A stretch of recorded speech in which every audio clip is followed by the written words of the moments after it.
தானே ஊரில் பெரியவங்கள்லேருந்து ராஜநாராயண்லேருந்து பாட்டிகள்லேருந்து அம்மாக்கள்லேருந்து எல்லாருமே கதை சொல்லியிருக்கிறார்கள். கதை சொல்வது என்பதே அதுதான். தொழில்முறையாக சில பேச்சாளர்கள் நீ எவ்வளோ சத்தம் எவ்வளோ பேச்சு இருந்தாலும் அவர்களால் பல மணி நேரங்கள் பேச முடியும். துரதிருஷ்டவசமாக அது எனக்கு வாய்க்காது. ஒரு சின்ன சத்தம், ஒரு சின்ன முகசுளிப்பு, நீங்கள் யாராவது ஒருத்தர் எழுந்துச்சு போயிட்டீங்கன்னா உடனே நான் என்னுடைய பேச்சை நிறுத்த வேண்டியிருக்கிறது. எழுத்தாளர்கள் பெரும்பாலும் அப்படி பழகிட்டு விட்டிருக்கிறார்கள்.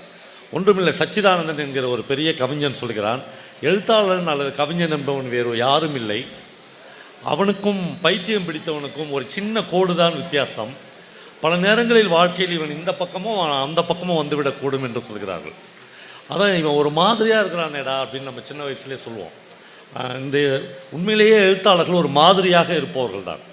அவர்களுக்கு புரோட்டோக்கால் தெரியாது, அவர்களுக்கு யார் ஜட்ஜி யார் கலெக்டர் என்று எதுவும் தெரியாது.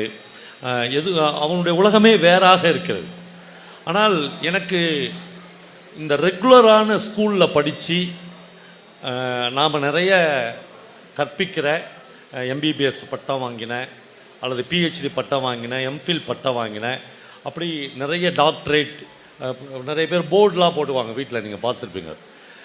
அவர்கள் இந்த சமூகத்தில் கொண்டிருக்கிற தொடர்பை விட நான் மழைக்காக கூட பள்ளிக்கூடத்துக்கு ஒதுங்காதவர்கள் என்று சொல்லக்கூடியவர்கள் ஏதோ ஒரு வகையில் மிகப்பெரிய பங்களிப்பை ஆற்றியிருக்கிறார்கள் என்று உறுதியாக நம்புகிறேன். காமராஜர்